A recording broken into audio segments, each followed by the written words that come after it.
Merci Gary, si tu veux bien me rejoindre. Je vais laisser la parole à notre ami Gary, qui vient quand même de Boston nous voir.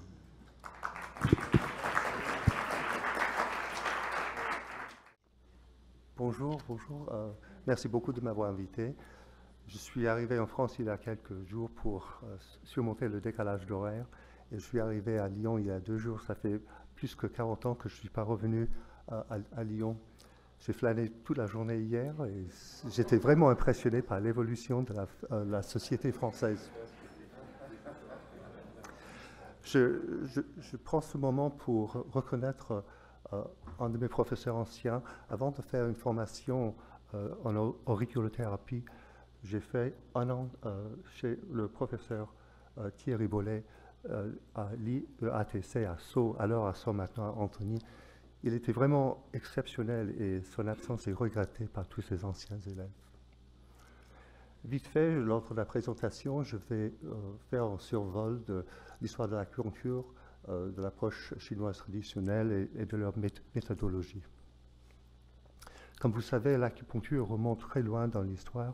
On dit qu'elle a au moins 4000, peut-être 5000 ans. C'est très connu et très recherché. L'acupuncture auriculaire aussi remonte dans l'histoire. Il y a des citations dans la Torah, dans les anciens textes chinois. L'Hippocrate s'en servait. Mais tous ces anciens systèmes se servaient des points d'acupuncture auriculaire en tant que points symptomatiques. Il faut reconnaître que sur des cartographies chinoises anciennes, il n'y avait pas de points d'acupuncture sur les oreilles, juste sur les méridiens. C'était à Paul Daugier qu'on reconnaît la redécouverte de l'acupuncture auriculaire. Pendant les années 50, il a observé des patients dans sa clinique médicale à Lyon et les patients portaient une cicatrice due à une cautérisation auriculaire pratiquée par Madame Barin pour douleur sciatique.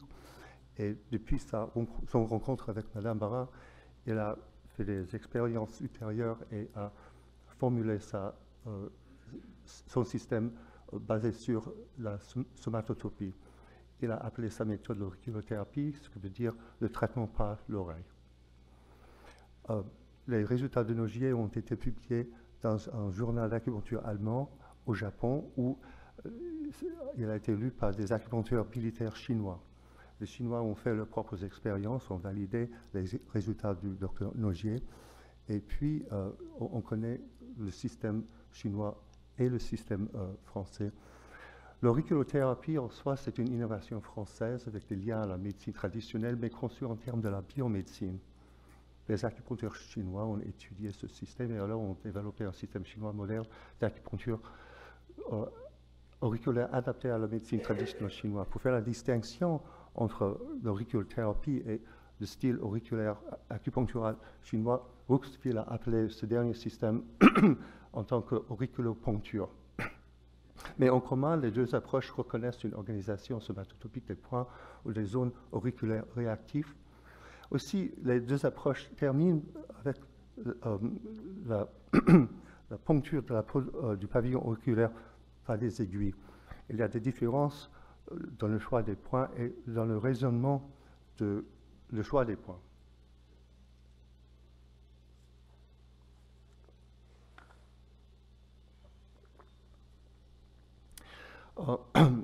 Le mot pour acupuncture en chinois, je veux dire le traitement par aiguille et aussi par le réchauffement. C'est basé sur une optique de la santé et de la maladie manifestée en pattern de l'harmonie et du manque d'harmonie. C'est vraiment une conception avancée dans l'ordre de l'univers. Il y a des idées de la transformation d'énergie en matière et vice-versa, des polarités d'énergie yin et yang. Il y a une importance aussi des interactions des influences célestes et terrestres sur l'être humain qui se situent entre elles.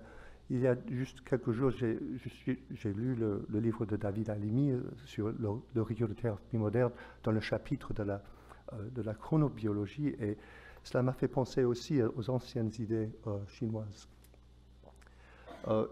Les patterns de la présence et de l'absence de l'harmonie chez les êtres humains sont manifestés par des signes et par des symptômes cliniques. Et, il y a une différence entre la biomédecine et cette approche traditionnelle chinoise, parce que pour les Chinois traditionnels, on ne peut pas enlever ou éloigner les conditions qui amènent à un déséquilibre de l'harmonie du corps, l'éloigner du patient.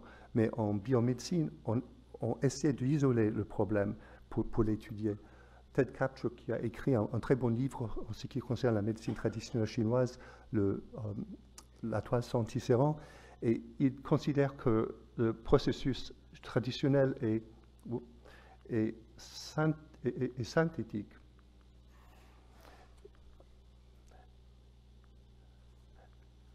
Et l'approche biomédicale est analytique.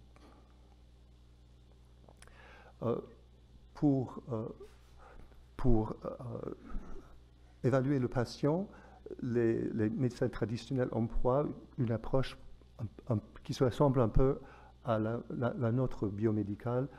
Il y a une observation, on se sert de son audition, même de son olfaction, on lui pose des questions et on touche au patient. Mais on fait en phase sur plusieurs choses dans la méthode traditionnelle du pouls, c'est-à-dire le pouls chinois. Aussi, on inspecte et on touche à l'oreille. Ça, c'est ma tentative de résumer toute l'acupuncture traditionnelle chinoise dans une image. Je n'ai pas le temps d'y rentrer dedans de façon profonde.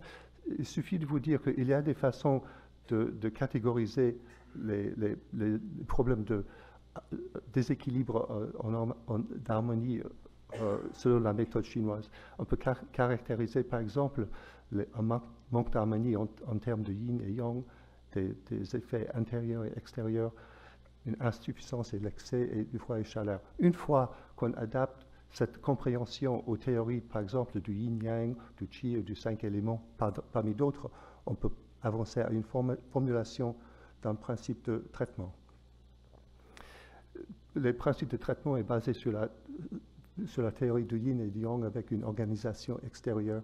Et ça permet aux acupuncteurs chinoises de conceptualiser la réactivité des points d'acupuncture auriculaire sur la peau.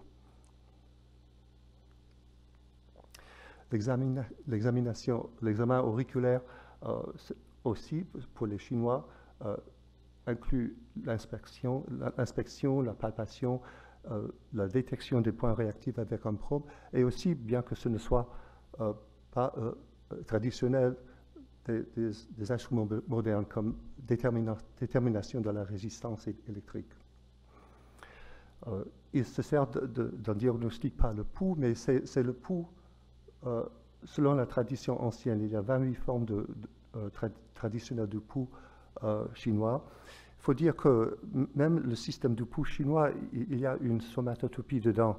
On peut analyser un pouls du point de vue de l'énergie extérieure et intérieure, et même des foyers supérieurs, moyens et inférieurs.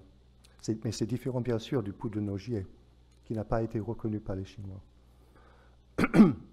L'organisation somatotopique des points de l'oreille, c'est un principe qui est reconnu par les méthodes françaises et chinoises, mais avec quelques différences. Pour vous illustrer les points, je me suis servi des segmentogrammes formulés par Dr David Halimi. Et pour vous montrer des points, j'utilise ce livre parce qu'il y a abatté en acupuncture auriculaire chinoise. Il faut dire que même entre les camps français, il peut y avoir des accords et des désaccords pour la situation des points. Si on constate des cartographies chinoises, aussi entre elles, il y a des accords et des désaccords. Bien sûr, entre les Français auriculothérapeutes et les acupunctures traditionnelles chinois, il va y avoir des points d'accord et de désaccord. Ça, c'est mon adaptation des points chinois tirés de ce livre de Skia Abate et mis sur le segmentogramme de David Halimi. Je ne vais pas discuter tous les points, bien sûr. Je veux seulement vous attirer votre attention ici à la région de la conque, région d'innervation vagale, où il y a une concentration de points. Et ça, c'est un reflet de l'importance des organes dans l'optique traditionnelle chinoise. Et en comparaison, on peut regarder les segmentogrammes du programme DIU.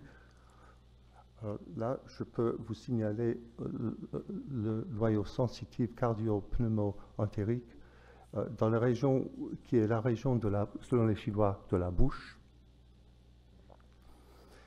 Pour la face médiale, pas face motrice, dans le système auriculothérapeutique, je vous signale qu'il n'y a pas beaucoup de points. Les Chinois font plus d'attention sur la face latérale, mais ici, je vous signale qu'il y a la racine du nerf vague, face motrice, près de la racine. Et, par contre, en comparaison, la face médiale, selon le système français, est beaucoup plus riche. Le noyau moteur du disque se situe ailleurs.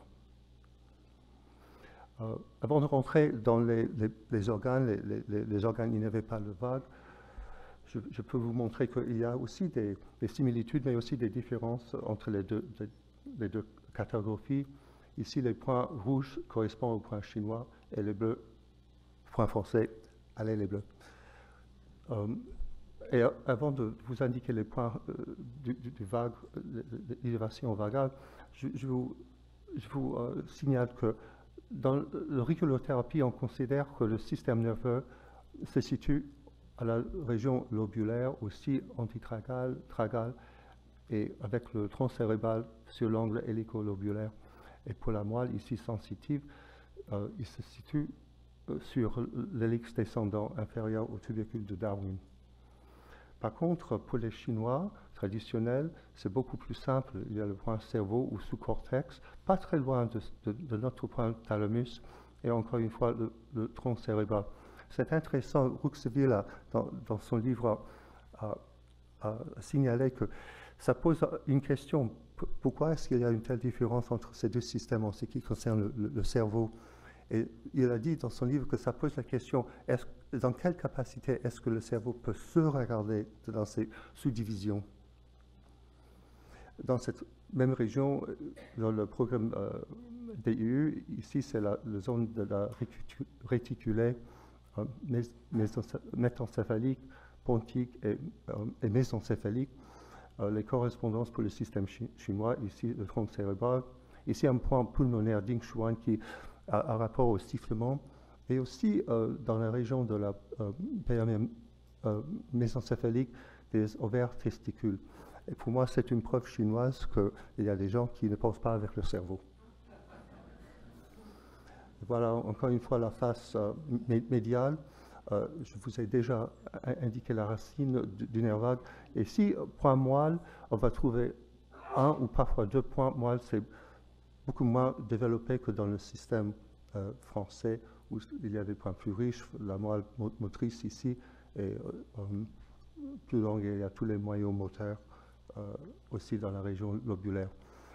Là, on entame des organes et des viscères, des organes solides et des viscères creux chinois et français. Pour simplifier les différences, je vais faire focus d'abord sur les organes chinois. Il y a des similitudes et des différences, par exemple, pour les points foie, pas très loin les uns des autres ici. Pour le rein chinois, c'est pas très loin du plexus rénal dans le système français. Mais par contre, si on considère le point plexus rate français, la rate chinoise se situe dans la conque inférieure, donc c'est assez éloigné. Il faut savoir que pour les Chinois, cette idée d'organe, c'est complètement différent de la définition biomédicale. Pour les Chinois traditionnels, les organes, ça représentait avant tout des fonctions.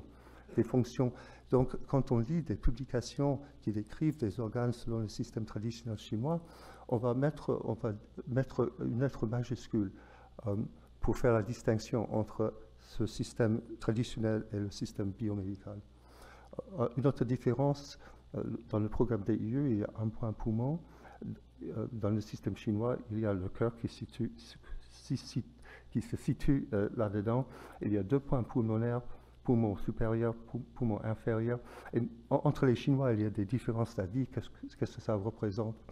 Et bien sûr, en auriculothérapie, le point cœur se situe dans la fosse scaphoïde, qui correspond à son embryologie mésodomique. Et pour les viscères creux, il y a aussi quelques similitudes. Par exemple, le point estomac, ce n'est pas tout à fait la même chose. J'en ai vu des cartographies chinoises où le point estomac se situe où ce que moi je dirais est le point 0. Et le point diaphragme chinois se situe un peu en avant. Mais dans quelques livres chinois, par exemple dans le livre de Skia Abate, elle dit que le point diaphragme chinois correspond au point 0. Ce n'est pas complètement clair. Mais il y a des différences aussi. Par exemple, pour l'innervation des glandes surrénaux, dans le système français, le médule surrénal, le cortex surrénal se situe dans cette région, et pour le surrénal chinois, c'est là où je mettrais le nerf crânien 8. Les Chinois aussi, dans le système de méridien, il y a un méridien qui s'appelle le triple réchauffeur. Ils ont un point qui correspond à ce méridien dans leur cartographie. Pour la région tragale, j'ai mis des fonctions, il y a des fonctions soif et faim qui sont médiées par le nerf vague. Et dans cette même région, ça correspond à la région des commissures et aussi de l'épiphyse dans le système français. Il y a aussi des points d'organes avec rapport vagal qui se situent en dehors de la région de la conque. Et par exemple, il y a un point épitite, des points ions du foie 1 et 2 qui se servent aussi comme traitement pour les problèmes d'hépatite. Il y a appendix, il y a point néphrite. Alors, il y a des points avec innervation vagale qui se situent en dehors de la région de la conque. Comment est-ce que les méthodes chinoises et françaises expliquent la situation des points auriculaires avec rapport vagal en dehors de la conque du pavillon? Pour les Chinois traditionnels, ceci s'explique par la présence des méridiens et des canaux énergétiques répandus qui relient les organes et les viscères à la surface du corps. Pour les Français, ceci s'explique biomédicalement pour les raisons embryologiques. Par exemple, le point cœur est situé dans la zone reliée à la mésoderme, mais aussi par la théorie des phases de Nogier, à mon avis. Voilà une illustration des méridiens chinois, et voilà le résumé des phases de Nogier, avec illustration comme ça. Il y a des différences dans les méthodes de traitement. La technique chinoise a tendance d'utiliser des aiguilles standards, des aimants, de l'acupression avec graines, ou cristal ou chapelet. Mais de nos jours, il y a aussi la stimulation par appareil électronique.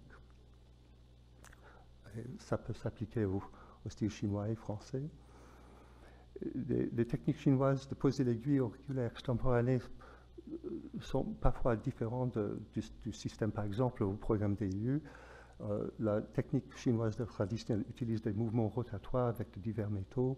Le sens de la rotation et le choix du métal de l'aiguille tendent à tonifier ou disperser un point auriculaire. Nogier, dans son livre, je pense que c'était le traité d'auricularothérapie pratique, il a mentionné la rotation de l'aiguille pour tonifier ou disperser un point. Dans le programme DIU, on ne fait pas en phase sur le choix des métaux, mais je sais que l'école allemande, un étudiant, un élève de Frank Strickmatter, qui est actuellement à Toronto, fait en phase le choix du métal dans son livre sur l'auricularothérapie style allemand. Vite fait, un cas clinique, on n'a pas beaucoup de temps, mais juste pour illustrer l'approche chinoise au choix des points, un homme âgé de 30 ans avait de la fièvre depuis 2 jours. Il a pris froid au cours d'un voyage de business. Il avait froid. Il essayait d'éviter le froid. La température du corps était à 38 x 6. Elle avait une obstruction nasale avec écoulement nasal à queue. Elle avait une absence de transpiration. Elle avait une légère toux avec des expectorations blanches, des douleurs généralisées, aucun mal de gorge. L'examen de la langue, ce qui est important dans l'approche chinoise, a montré que celle-ci était mince, blanche, légèrement rougeâtre et recouverte en enduit humide. Le pouls radial était flottant et un peu serré. basé sur tous ces éléments diagnostiques, dans l'analyse, on peut dire qu'il s'agit d'un pattern de foie pathogène extérieur et excessif, pour faire un principe de traitement d'exploiter le foie pathogène, d'éliminer l'obstruction superficielle. La sélection du point sous la méthode chinoise va inclure poumon, vessie, vestibulière et point rhume. Il y a un point rhume aussi dans le style chinois. Pour comparer, j'ai fait un traitement style auriculothérapeutique, oméga 2, plexus thymique, poumon, point de synthèse, nerf crânien 1, et par comparaison, peut-être un acupuncteur auriculaire chinois choisirait les poumons 1 et 2, la vestibulière, point de vessie, mais aussi il y a un point symptomatique, point rhume. Voilà des références. Si ça vous intéresse, cette dernière année, j'ai publié un article dans le Medical Acupuncture sur l'auriculothérapie en neurologie en tant qu'evidence-based medicine. Encore une fois, je vous signale que pas mal des articles publiés viennent de l'Asie.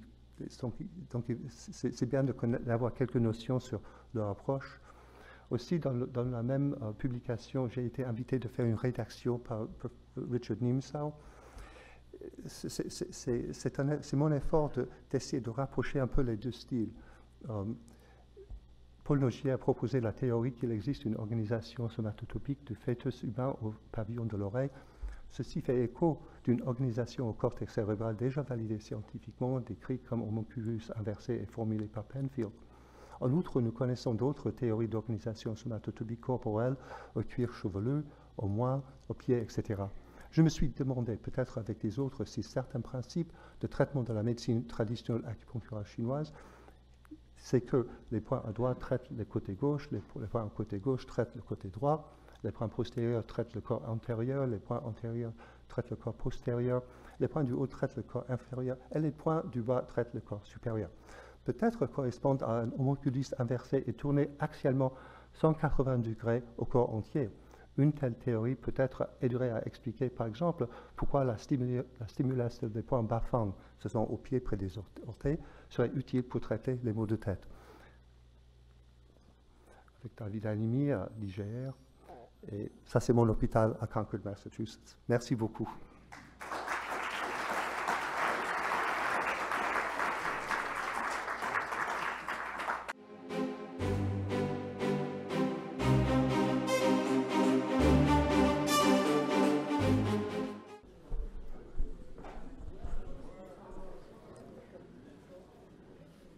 Bien, alors je commence l'après-midi. Alors c'est toujours difficile après déjeuner, hein. On a le parasympathique au top, là. Et donc, donc je remercie Béatrice et Pierre de m'avoir invité. Et puis c'est eux qui m'ont proposé, comme c'était le parasympathique. Donc en fait, je vous fais une présentation qui concerne la cartographie et localisation des points parasympathiques en auriculothérapie avec mon expérience d'ORL. Alors c'est vrai que je ne suis pas ni pneumologue ni urologue, donc je vais plutôt vous donner des informations sur un peu comment arriver à repérer les points dans l'espace. C'est très compliqué, parce que ce clavier, donc comme j'ai appris cette auriculothérapie avec David Halimi, et donc j'ai appris les points, en fait une géolocalisation que j'ai apprise sans avoir besoin le plus souvent des techniques avec des outils adjuvants. Alors, je vous montre la diapositive que je devais vous montrer tout à l'heure. C'est pour répondre un peu à la remarque de François Deleuze là, sur les points. Et qu'est-ce qu'on fait en auriculothérapie? Alors là, vous allez voir une vidéo. Alors, il n'y aura pas le son, hein, mais c'est un petit peu de voir l'effet de la musique sur notre cerveau. C'est tout ce que l'on a maintenant avec les IRM par diffusion et maintenant la connaissance des réseaux et des vagues électroniques au niveau du cerveau. Et là, vous allez visualiser donc un cerveau qui écoute de la musique et voir ce que ça fait en temps réel et tout ce que ça allume. Et ça explique un peu tout ce qu'on a vu tout à l'heure avec professeur Bonaz. c'est que, en fait, regardez, c'est comme un feu d'artifice dans notre cerveau et ça allume tous les circuits et tout ce qu'on a appris, en fait, en neurosciences et en neurophysiologie.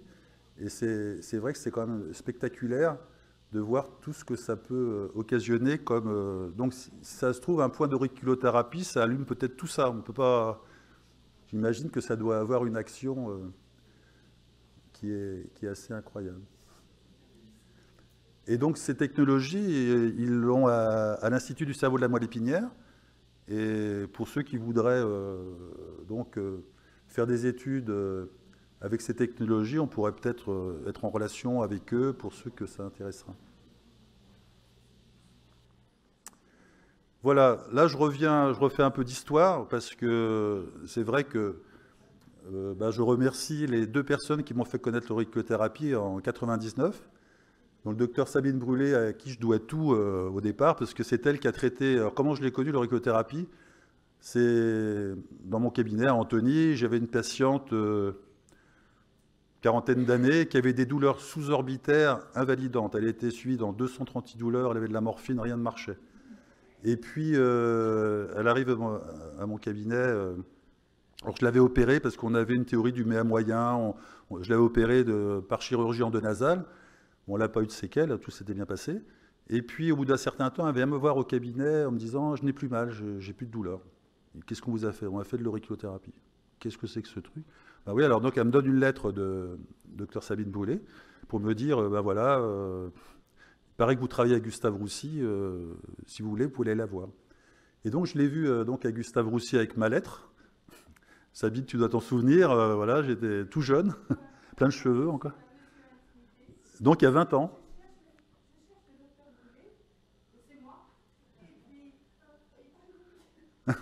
Voilà, donc voilà, puis ils m'ont... Alors, coup de chance, mes consultations, comme quoi il n'y a pas de hasard, mes consultations c'était le mercredi matin, à l'époque, c'était au rez-de-chaussée.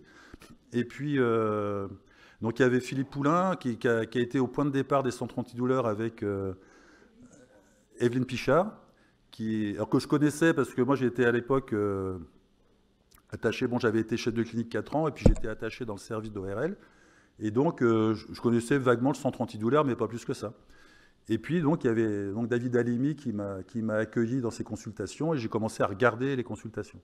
Donc pendant 2 ans j'ai regardé, puis un jour David Halimi m'a proposé d'aller assister à un de ses cours, c'est en 2002. Et c'était la neurobiologie du système nerveux central, en fait. Et là, j'ai été enthousiasmé. Je me suis inscrit donc, au diplôme. Et j'ai le plaisir d'être avec certains d'entre vous. Donc, on a été de la même promotion, avec Jean-Luc Vigneron. Enfin, voilà, on a passé vraiment de bons moments. Et là, c'était à la faculté de médecine Paris 13 de Bobigny. Et donc, au centre antidouleur de Gustave Roussy, vous avez donc, voilà... auriculothérapie, docteur Brûlé et docteur Halimi. Et un des premiers patients que j'ai vu dans les consultations, c'était un membre fantôme. Là, on voit David Halimi qui en fait traite un patient qui a un membre fantôme. Tu te souviens de ce patient? Ça vient avec un bras fantôme. Et alors là, j'ai vu quelque chose qui est incroyable. C'est que bon, c'était en consultation, donc il y a le patient avec son membre fantôme, et puis David est près du patient, il dit vous fermez les yeux, donc c'est vrai que c'est important de fermer les yeux, et il palpait dans l'espace la main fantôme, et puis il dit quand vous sentez que je vous touche la main, vous me le dites. Et souvent la main dans les mains fantômes, elles sont rétractées comme ça, elles sont vraiment en position fétale en fait, et donc il sentait la main dans l'espace, ici à ce moment-là. Et puis après, dès qu'il faisait l'auriculothérapie, en fait, il voyait la main en fait, qui se détendait, et après il repapait la main, il avait repris sa position anatomique au niveau du corps. Bon, j'ai dit, qu'est-ce que c'est que ce truc? Et puis après, j'ai reconstitué l'histoire, donc c'est vrai que c'est quelque chose qui pour nous, avec nous dans notre... ayant fait la carrière hospitalo-universitaire, internat clinica, j'ai assisté à de nombreuses conférences de mes collègues, et c'est vrai que tout ce qui touchait aux médecines alternatives était considéré comme des charlatans. Donc jamais on s'y intéressait. Et puis nous, en tant que chirurgien, si jamais on regardait à côté, on nous enlevait le bistouri et puis on ne nous faisait pas opérer. Donc on était programmés pour faire cette chirurgie. Et donc c'est là où j'ai connu donc, disons, l'origine de l'auriculothérapie.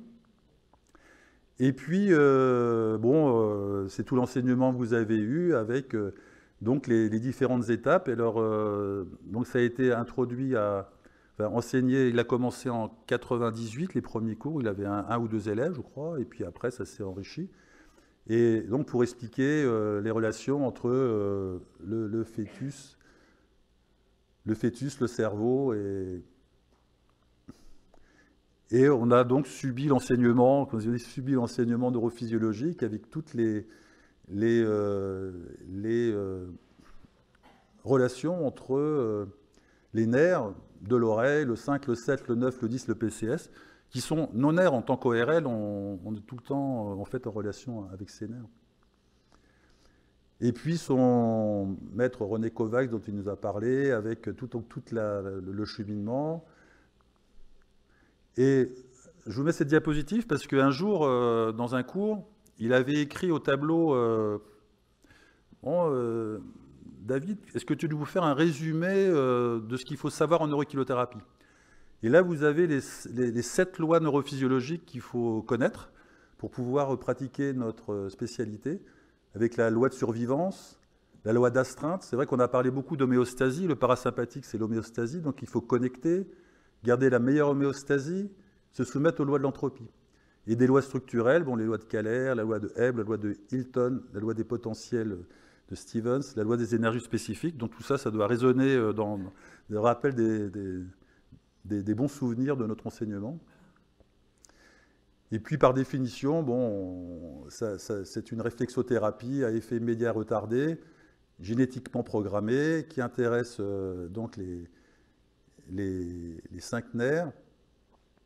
Et c'est vrai qu'il utilise beaucoup cette notion de pianotage thérapeutique, c'est comme un clavier qu'il faut pianoter, et avec donc des aiguilles, la cryothérapie qui a été introduite en 2011, le laser, les infrarouges, l'électricité, les champs magnétiques, voir les couleurs, on peut tout ce qui est neurostimulation. Ces diapositives illustrent aussi ce qu'il y avait à Gustave Roussy. Il avait un tableau dans les consultations, et il mettait cette planche pour expliquer le mécanisme d'action de l'auriculothérapie et qui repose sur les bases de notre spécialité, c'est-à-dire sur la plasticité et la redondance. Là, c'est la définition dont je vous ai parlé avec donc l'ordinateur et les claviers auriculaires. Et on a commencé à apprendre. Alors c'est vrai que quand on était à Bobigny, on pleurait pour avoir des polycopiés. L'enseignement se faisait encore avec des transparents, et on avait cette cartographie comme première base, en tout cas, pour apprendre la spécialité.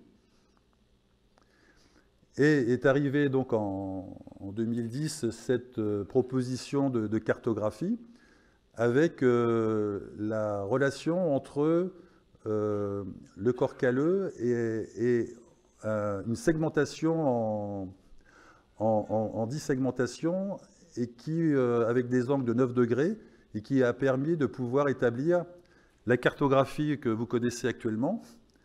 Et si vous mettez le cerveau en vertical, eh bien, en fait, vous retrouvez la même systématisation qui a été utilisée pour faire cette nomenclature. Et on a appris qu'il y avait 196 points. Si vous ajoutez 1, 9, 6, ça fait 7. 1, 9, 6, ça fait 7. Vous savez, c'est toujours le chiffre 7. Et donc après, on a travaillé sur ces cartographies qui sont difficiles à intégrer. C'est vrai que c'est compliqué au départ. Certains d'entre vous, certains collègues ORL qui viennent me voir, on a l'habitude de faire une laryngectomie totale, une bucopharyngectomie transmaxillaire. On fait des interventions lourdes. Eh bien, quand on pique une oreille, c'est pas évident de se lancer, en fait, de commencer à piquer et d'y aller et se faire confiance. Donc c'est pourquoi on dit au début, faites des triades de relax, pour commencer à vous entraîner. Et puis, donc, est apparue cette cartographie qui est la base de notre de notre auriculothérapie, qui ont été validés donc en 2011. Et là, c'est pour montrer la dernière présentation de David Alamy à la SOFA, qu'on a eue dernièrement en décembre dernier, et qui a montré l'évolution du cerveau au cours de la vie, et qui montre que, disons, ces voies de recherche concernent les nouvelles technologies et montrent comment notre cerveau évolue. Et c'est vrai que l'auriculothérapie a une place importante dans le vieillissement. Et maintenant, on bénéficie, c'est un peu comme les images que je vous avais, des IRM de diffusion et des cartographies du cerveau. Et ça s'appelle le connectome humain. Et vous avez des études qui sont remarquables dans ce domaine. Et je vous conseille de lire, peut-être certains l'ont déjà acheté, le dernier National Geographic.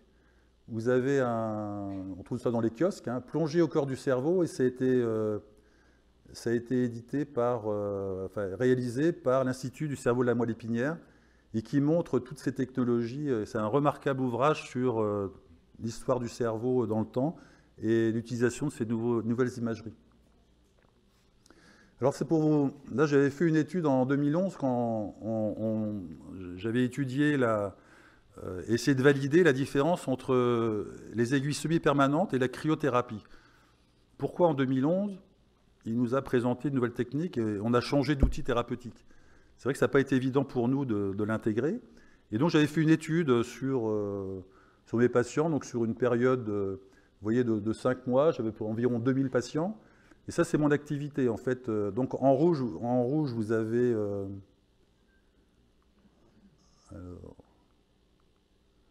en rouge, vous avez mon activité ORL, qui correspond à peu près à 35% de mon activité en pratique de ville. Et là, en bleu, vous avez la neurologie. Donc, pratiquement dans 75% des cas, je traite des patients qui ont une problématique neurologique et ORL. Et après, donc, il y a les autres spécialités. De temps en temps, il y a le tabac. C'est vrai que mon activité a considérablement été augmentée grâce à 2 médiatisations. Une en 2009 avec TF1, on a fait un reportage télé avec Claire Chazal à un journal télévisé. Et surtout, il y a 3 ans, il y a un film qui s'appelle « Se soigner autrement » et qui avait ça a vraiment donné une dynamique à l'auriculothérapie. Et je pense que tous les auriculothérapeutes en France ont bénéficié de ce reportage. Et c'est vrai que c'est important de temps en temps de parler de notre spécialité dans les médias. Donc le matériel d'auriculothérapie, certains reconnaissent un petit glaçon, donc c'est comme un cristal qui est diffusé par le cryoponcteur. Et ça, c'est le cristal, certains connaissent Masaru Emoto, c'est un cristal qui est produit quand une personne fait de la méditation. Ça va agir sur l'eau et faire ce beau cristal à ce niveau-là. Donc c'est vrai qu'on est 75% d'eau, et donc on agit sur cette information.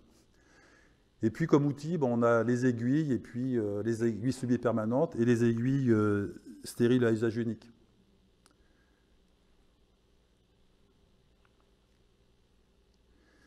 Alors ce que je recommande, c'est plus facile pour un ORL, mais depuis que, disons, une bonne dizaine d'années, j'ai un casque à lumière froide avec des lunettes loupe qui vous permet de voir le pavillon d'oreille pour vraiment repérer et localiser les points, qui grossit environ 4 fois l'oreille. Et moi, je consulte généralement, je commence à 8 h le matin, je finis à 20 h, donc je prends en moyenne une demi-heure par patient, donc ce qui fait à peu près 15 patients, 20 patients dans la journée. C'est vrai que les patients le soir, quand il n'y a plus beaucoup d'éclairage, si vous n'avez pas ce système, c'est fatigant. Donc c'est vrai que c'est un outil qui est vraiment intéressant. Et sinon, pour utiliser, il y a une petite différence entre l'usage des aiguilles semi-permanentes et de la cryothérapie qui demande une dextérité un petit peu différente, mais quand même similaire. Ah, donc là, elle n'est pas passée. Donc là, j'avais... c'est un vide, c'est un signe. je vous avais mis, ça sera dans le... Je pourrais le redonner en polycopier. C'est toutes les revues, il y a 502 publications dans le PubMed et il y avait environ 50 publications sur le parasympathique. Donc pour localiser les points, on a différentes possibilités. Donc la géolocalisation, avec la localisation des reliefs anatomiques, et puis en fait ce qui se fait par l'expérience, la détection à la douleur, qui peut être aussi utile entre pouce et index, les palpeurs, et enfin la détection électrique. Alors moi j'ai eu le premier, j'ai eu un pointeau select, ensuite j'ai eu un agiscope aussi qui a été utile, et dernièrement j'ai eu le premier au 20 aussi qui est vraiment une technologie et un dispositif qui est très intéressant pour repérer les points, notamment dans certaines situations pour les acouphènes, ça peut être intéressant pour repérer la zone intéressée, et ça peut être utilisé. Et à la fin, en bas, j'ai mis le RAC ou le VAS pour ceux qui pratiquent l'auriculomédecine, qui serait peut-être même à mettre en premier. Donc, David Halimi nous l'a enseigné un certain temps pour passer finalement après dans l'enseignement à partir de 2012-2013, ça a pu être enseigné. Et je pense que personnellement, moi je prends le pouls de tous les patients pour les raisons dont vous avez eu les explications sur le parasympathique, et c'est vraiment le pouls utile pour pouvoir repérer les points, ça peut être intéressant également. Alors là, vous avez pour les cours d'auriculothérapie que j'ai fait dernièrement à la faculté de Bicêtre, aux étudiants, je leur montrais, voilà, ça c'est tous les points qu'on retrouve des localisations ORL, tous nos points ORL, qui sont repérés sur des grandes oreilles. Et là, vous avez la représentation centrale du système parasympathique et sympathique, où vous avez donc le système sympathique et le parasympathique. Alors, le créateur a fait que le système sympathique pèse plus lourd que le système parasympathique. Donc, il y a plus. Alors, curieusement, le sympathique est plus, disons, plus puissant.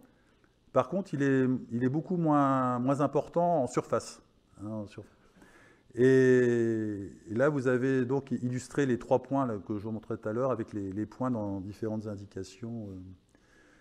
Et ce qui est curieux, c'est de voir que, en fait, ça c'est un ostéopathe qui me l'a appris, c'est qu'en fait, au niveau de notre constitution, notre corps est fait de sphères et de triangles. Et on retrouve les grands principes, en fait, Gary Stanton a parlé tout à l'heure de la médecine chinoise, c'est le yin et le yang, en fait. Vous avez retrouvé, et sympathique, parasympathique, c'est ni plus ni moins que le yin et le yang.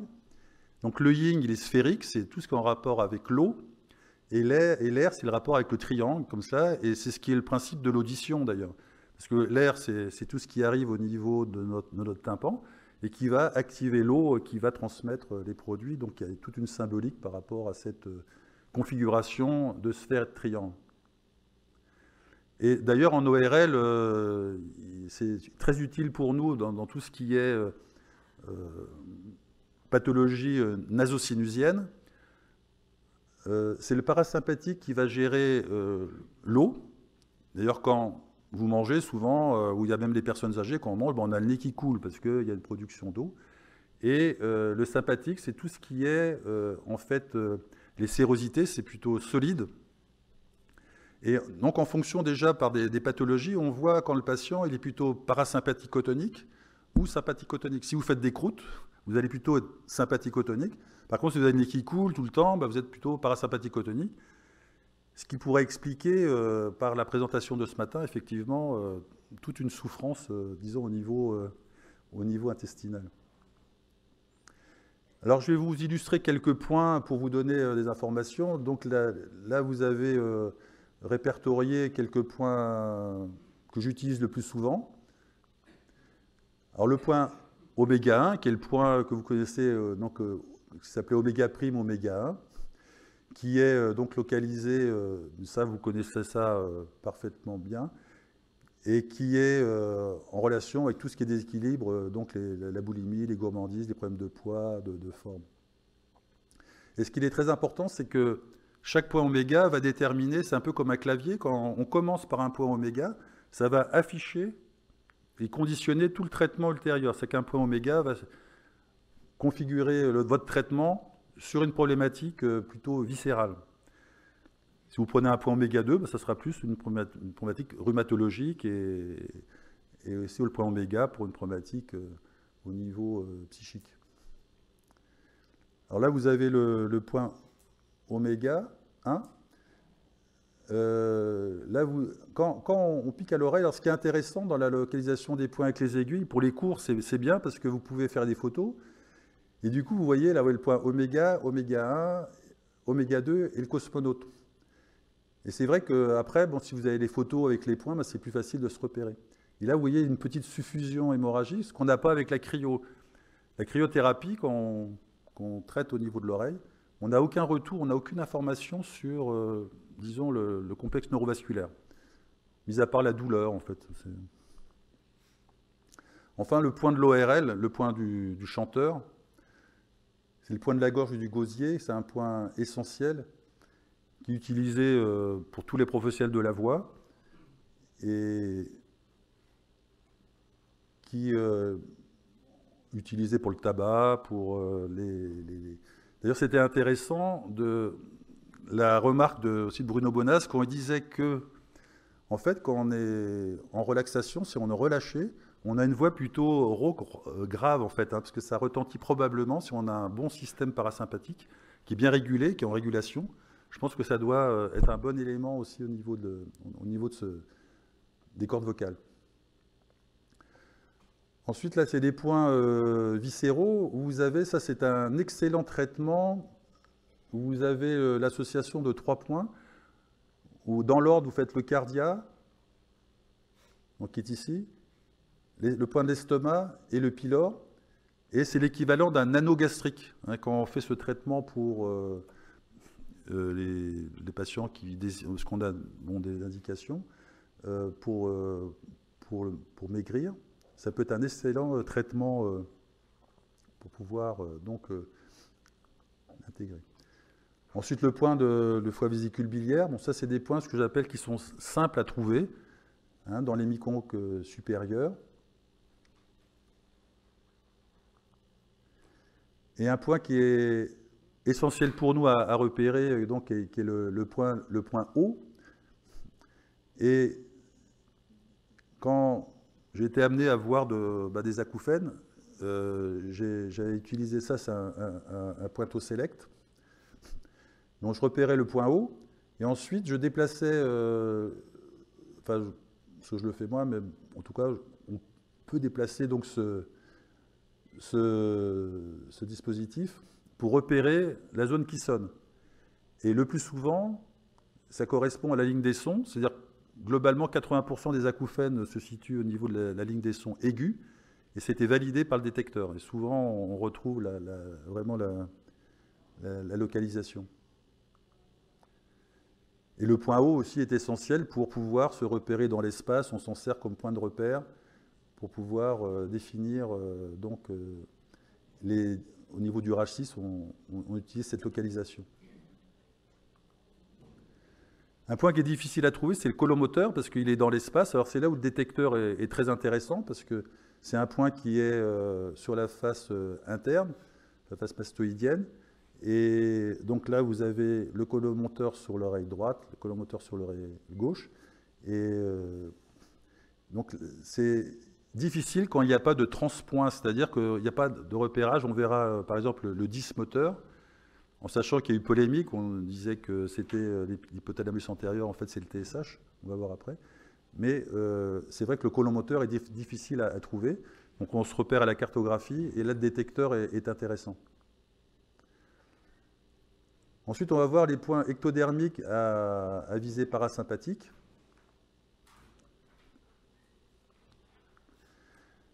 Dans l'hypothalamus antérieur, c'est un point qui est essentiel, que j'utilise régulièrement dans le traitement en auriculothérapie, qui est positionné. Donc on a vu tout à l'heure le cercle qui permet de le localiser. Et c'est un point qui a à visée métabolique qui est vers le conduit auditif externe, ou le point qui a plutôt à tonalité hormonale qui va être plutôt vers le tragus. Là, vous avez représenté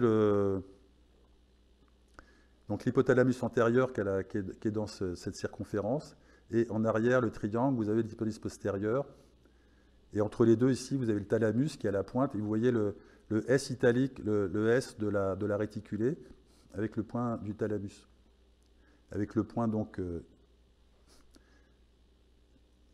endocrinien qui est en haut, et le point métabolique qui est en bas.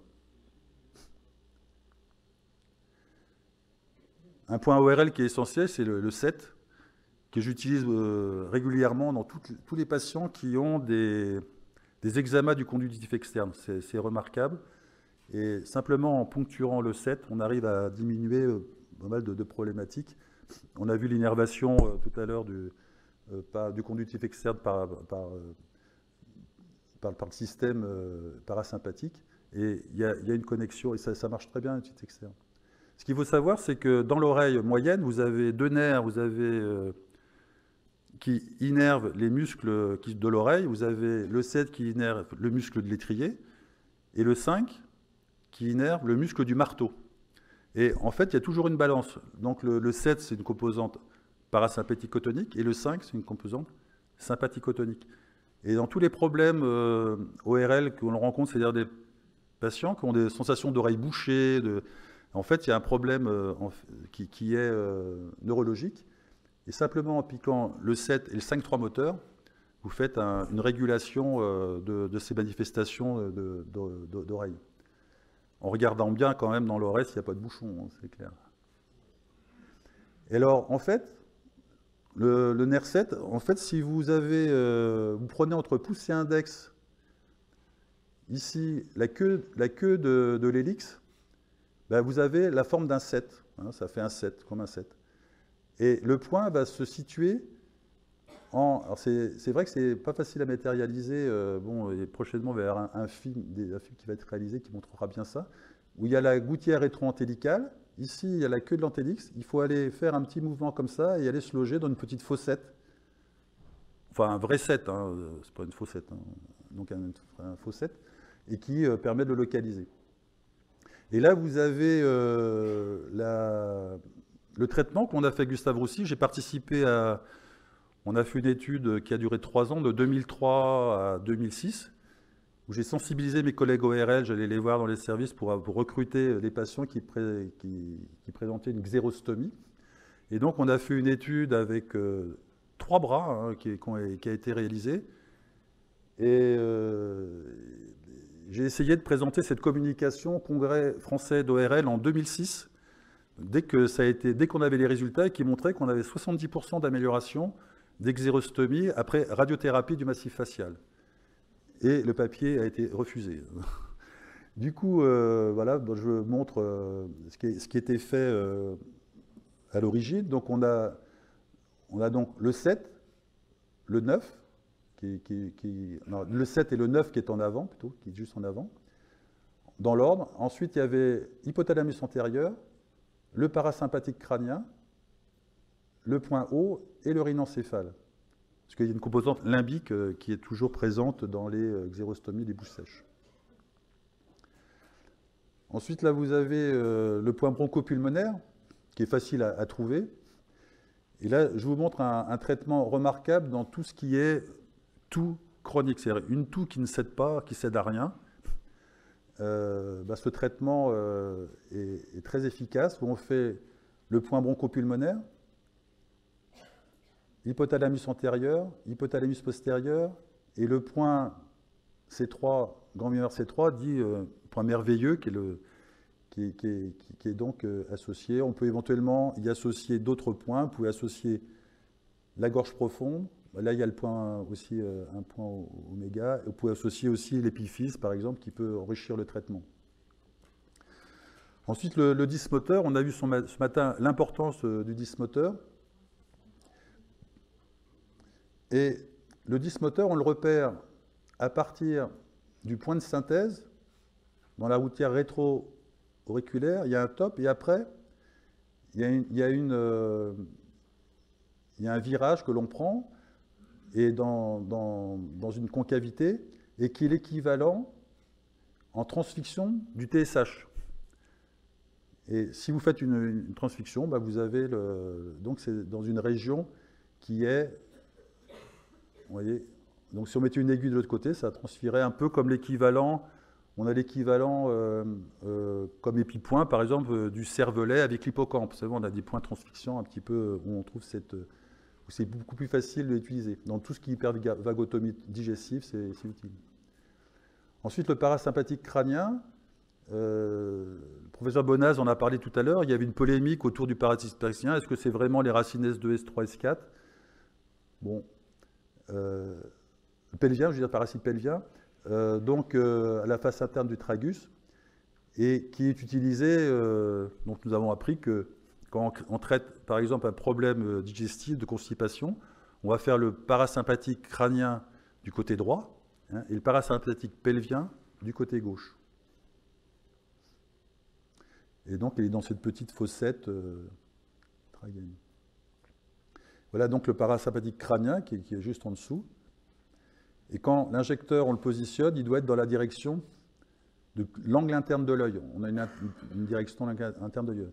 Si vous faites un point, admettons, ACTH, il va avoir l'injecteur ou le cryoponcteur à une direction sur la commissure labiale. Alors là, j'avais une vidéo, malheureusement, elle ne peut pas passer. Là, j'ai pas réussi à la... C'était pour vous montrer le timing de la cryothérapie. On a donc les différents points. Donc j'avais une ligne des oméga avec... donc là, ça ne va pas démarrer. Et de la même façon, bon, il y a un instrument qui peut être intéressant parce que moi, les patients, je les pique en position assise. Et j'ai donc un cryoponcteur coudé que j'utilise par exemple pour la gorge profonde, le point de synthèse, le dispoteur. Et c'est un instrument aussi qui peut être utile, pas indispensable, mais qui peut être utile.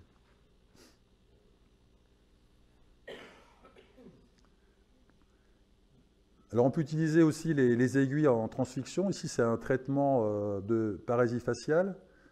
Vous avez un embrochement du 7 vers le 5-3 moteur.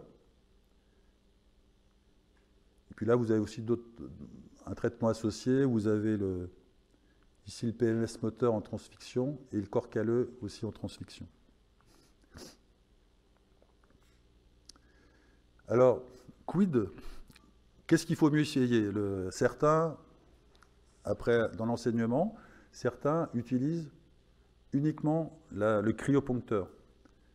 Les générations qui n'ont pas connu le cryoponcteur, ils disent non, moi je fais que les aiguilles, qu'en penser? Alors, moi j'ai fait confiance à David Halimi, donc j'ai utilisé le cryoponcteur au début sans trop réfléchir, hein, donc j'ai fait confiance, et puis après, je dis mais qu'est-ce que je fais après en pratiquant? Donc là, après 8 ans d'expérience entre les deux techniques, je peux vous donner quelques informations. Alors, la cryothérapie, d'abord, pour le patient, c'est quelque chose, à mon sens, qui est beaucoup plus douloureux que les aiguilles. Donc, quand vous faites un traitement par cryothérapie, surtout, il ne faut jamais rater son premier traitement avec le patient à la phase d'induction. Il faut prévenir le patient. Vous leur dites, voilà, ça va être froid. D'abord, j'ai trouvé une phrase un peu comme en hypnothérapie. Une séance de cryothérapie, ce n'est pas agréable, mais c'est supportable. J'emploie pas le mot douleur. C'est pas la supportable. Vous allez avoir des points. Vous allez sentir du froid, ensuite une douleur passagère, ensuite ça pique et après ça chauffe. Voilà. Et pendant le temps de l'injection, avec l'aiguille, quand vous avez une ASP, vous demandez au patient d'inspirer sèchement en faisant inspirer. Alors qu'avec la cryothérapie, il faut faire le mouvement d'une vague en quelque sorte. Il faut inspirer amplement et souffler lentement comme ça, voilà, à chaque point. Généralement, les 3 premiers points sont indolores, c'est-à-dire les patients ne sentent rien. Et au bout de troisième point, il faut faire un stop. Vous arrêtez et on demande au patient comment vous sentez-vous. Et après, je passe au point suivant. Donc, c'est souvent des séries de 3 points et je demande comment le patient se sent. Et après, vous avez donc des marques disgracieuses sur l'oreille. Et Maintenant, ce qui me pose problème, c'est que bon, maintenant, je vois les patients. Donc, c'est des patients, je fais 30, 40 séances d'auriculothérapie donc depuis le temps. Et ben, j'ai observé, alors il faudra en discuter avec les dermatologues, c'est que maintenant, il y a quand même des cicatrisations qui sont. Alors, il faudra demander à ceux qui l'utilisent et bon, avoir un consensus en disant peut-être certains points, il faut vraiment être très prudent. Donc, en tout cas, il faut toujours être prudent pour les points cartilagineux, notamment le point maître réticulaire, parce qu'il y a manifestement des pertes de substances. Aussi, au niveau du point oméga 2, aussi, on peut avoir des problèmes. Les points au niveau de la conque, il n'y a aucun problème, ça on peut faire de la cryothérapie. Et puis, des patients, là c'est une patiente migraineuse, et qui à un moment donné, à force toujours des points au même endroit, bah, ça crée quand même une cicatrice et on peut se poser la question, est-ce que c'est intéressant, en tout cas, faire d'alterner. Les patients de peau de couleur, j'évite d'utiliser la cryothérapie, donc noir, les maghrébins, je trouve que ça fait aussi des cicatrices, et les asiatiques aussi, des cicatrices. Il faut être prudent. Alors là, c'est pour vous montrer, c'est du diapositive que je confie pour les cours d'ORL, mais qui montre bien la fragilité du système neurovégétatif. Là, vous avez l'anatomie du système vestibulaire, avec l'équilibre très subtil entre le sympathique et parasympathique. Et là, sur cette diapositive, vous avez tous les points d'auriculothérapie qui sont concernés, par exemple, pour le traitement d'un vertige. Vous avez la proprioception, l'articulé temporomandibulaire, les labyrinthes, les yeux, la composante centrale et le système neurovégétatif. Et parfois, vous pouvez avoir ce qu'on appelle un malaise vagal. Alors, ça peut arriver, j'ai eu plein d'anecdotes, je peux vous raconter des anecdotes de malaise vagal, c'est rare, mais ça peut arriver. Généralement, on peut le pressentir au pouls en fonction surtout les premières fois quand on ne connaît pas bien le patient. C'est spectaculaire. Bon, étant chirurgien, bon, c'est pas un problème, j'arrive à gérer, je l'allonge, je mets les jambes en l'air, je mets bien la mâchoire en avant. Et j'ai deux outils que j'utilise à mon cabinet qui sont souverains. Et je vous conseille d'avoir ces deux outils chez soi, à son cabinet, ou voire à l'hôpital. C'est d'avoir un éventail. Là, vous reconnaissez la vague d'Okusai, qui explique, quand on fait de l'auriculothérapie, ça fait un peu cette vague. C'est-à-dire le premier point, voilà, il y a une première vague, c'est un effet qui se coule. C'est-à-dire la première vague, c'est on ne sent pas grand-chose, et après vous avez un tsunami qui arrive, une douleur qui arrive comme ça, comme une vague. C'est là où on peut avoir donc un malaise vagal à cette deuxième vague. Et en fait, je voyais souvent les patients, ils faisaient ça tout le temps. Alors je dis, bah, tiens, je vais prendre un éventail, et puis je leur confie. Certains me le demandent, d'ailleurs, ils ont l'éventail. Et il y a une huile essentielle qui est remarquable pour tout ce qui est malaise vagal, c'est la menthe poivrée. Donc ça, c'est vraiment mes deux outils que j'ai en permanence à mon cabinet, et c'est vraiment utile. Et là, vous voyez la patiente, l'éventail, la menthe poivrée, et ça permet de faire à ce que la séance se passe plus facilement. Et quand j'ai un malaise vagal, ça m'est arrivé une fois dans un spectacle, une patiente, pas une patiente, une personne devant moi a fait un malaise vagal, et à l'époque, j'avais toujours mes aiguilles sur moi. Et David Alevi m'avait appris, il y a un point souverain pour sortir d'un malaise vagal, c'est le point O'. Et c'est vrai que c'est un patient fait un malaise vagal, cette association O', c'est vraiment un excellent traitement à faire immédiatement et ça répond bien. Alors pour terminer, je reprends ce qu'on a appris dans notre auriculothérapie, une thérapeutique, et j'ai toujours autant de plaisir à pratiquer, c'est une thérapeutique extraordinaire, rapide, économique, efficace, puissante, logique, et qui maintenant se diffuse dans... On voit maintenant, c'est vrai que de voir que c'est pratiqué dans les hôpitaux, et à ce diplôme universitaire qui continue, vent et marée, malgré la vague, je crois que maintenant on est de nouveau... J'espère qu'on va atteindre, comme sur la photo, le Fujiyama, c'est-à-dire la stabilité, la sérénité, et continuer ensemble, et qui va s'adresser à tous les médecins. Et j'espère qu'on pourra donc le diffuser maintenant au plus grand nombre. Et là, vous voyez, certains d'entre vous sont là. C'était, disons, cette aventure que l'on a de toute notre équipe. Donc, vous voyez, et on a notre premier ORL qui est bienvenu, Philippe Perrault, là, qui était avec moi et qui a fait, donc à Bernard Leclerc, tout ça. Il y a vraiment une dynamique, il y a vraiment, c'est là, on le sent, il y a vraiment quelque chose qui est puissant dans notre, je dirais, notre famille. On est vraiment comme une famille. Et il faut vraiment réunir nos forces, hein, je veux dire, toutes ces mains qui sont ensemble, et de pouvoir faire à ce que cette spécialité puisse continuer. Pour nos patients, c'est vrai que bon, nos patients sont...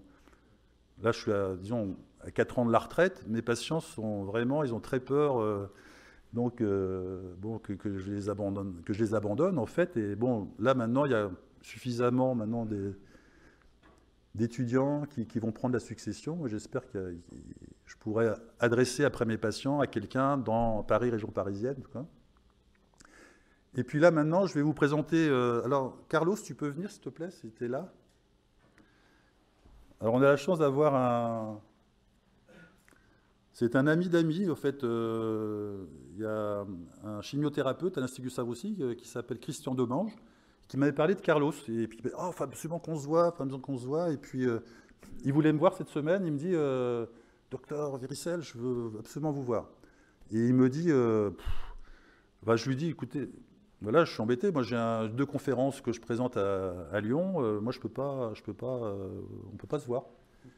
Et puis il me dit, oh, je veux voir l'auriculothérapie. Ça m'intéresse trop l'auriculothérapie, je veux vous voir. Et puis je lui dis, mais vous savez, pour venir nous voir, il faut être médecin. On ne se connaît pas. Hein. Et je vais vous montrer 2 vidéos. Peut-être que tu peux la commenter ou comme ça. Alors, je vais vous montrer. Alors, je vais faire démarrer la vidéo. Alors, ça doit être ça. Alors, je vais vous faire. Attends. Je crois que c'est ça.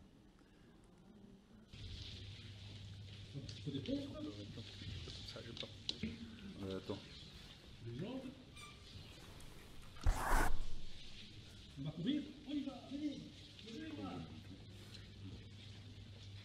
1, 2, donc.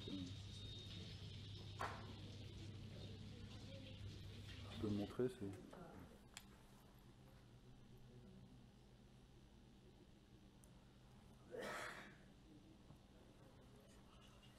Peut-être l'autre, ça marche.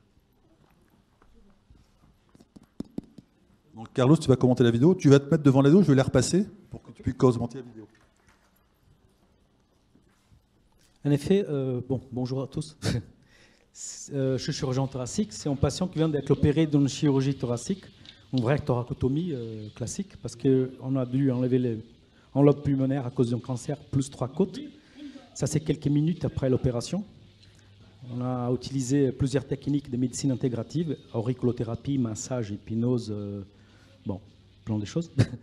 Et là, il se réveille sur la table opératoire, une anesthésie légère qui a utilisé l'hypnose, l'acupuncture, l'auriculothérapie, l'aromathérapie, et plus, des médicaments, bien sûr, bien entendu. Normalement, il y a du son, mais on n'a pas le son, mais c'est pas grave. Elle a été opérée 8h du matin, elle va vous dire... On peut mettre le... Donc là, c'est ton patient, là. Ouais, on peut mettre là... J'ai été opéré ce matin, première heure, et ce soir à 20h. Il dit qu'il a été opéré 8h du matin. C'est une opération que normalement, en Occident, le patient reste 2-3 jours opéré minimum. Et là, il va partir le même jour. On a enlevé les draps. Les draps qui étaient là étaient retirés aujourd'hui, le même jour de l'opération. Ouais. Et là, il a une grosse est-ce que thoracotomie. vous avez mal là? Non. Il a 0 morphinique. Il n'est pas perfusé. Il a douleur 0 à 10, il a 1 en haut, la thoracotomie. Il vient d'être opéré 2 heures après l'opération. Et pour la douleur, il fait des exercices sur l'âge pour éviter le phlébite. Là, au fond de ces couloirs, on a installé un espace bien-être avec la chromothérapie, les massages, etc.